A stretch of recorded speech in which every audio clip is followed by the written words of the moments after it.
మణికంఠ మీద మీ ఒపీనియన్ ఏంటి బ్రదర్? నేను ఇట్లుంటా అట్లుంటా అని కూడా ఒక స్టేట్మెంట్ ఇచ్చిండు. అది నేను తప్పు పని చేశా, నేను ఎలా ఉండాలి అలా ఉంటా అనుకుంటా రికగ్నైజ్ అయిండు. గత 2 days నుంచి కొంచెం ఓకే, యాక్ట్ అందరితో కలుపుతుంది కాబట్టి. అంటే సీతకి ఏమైనా అనిపిస్తుంది? సీతకేమో తనకేమనిపిస్తే అదే రైట్ అని అనుకుంటుంది. అది కరెక్ట్ కాదు, ఓకే, కొంచెం మార్చుకుంటారు. మార్చుకుంటే నిఖిల్ ఆట ఎలా అనిపిస్తుంది? నిఖిల్ ఓకే అండి, నిఖిల్ ఫేవరెట్ కంటెస్టెంట్ నాకు. ఓకే. ఎందుకంటే ఇప్పుడు ఉన్న 14 మెంబర్స్ తను లీడింగ్ గా తీసుకొని అందరినీ లీడ్ చేయడం అనేది మామూలు విషయం కాదు. అది ఓకే.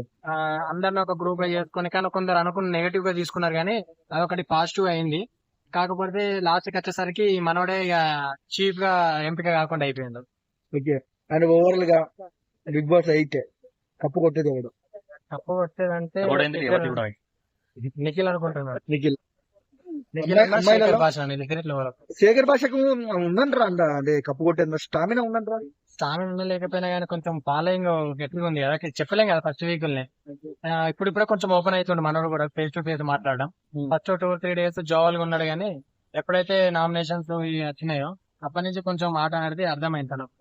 థ్యాంక్స్ అండి.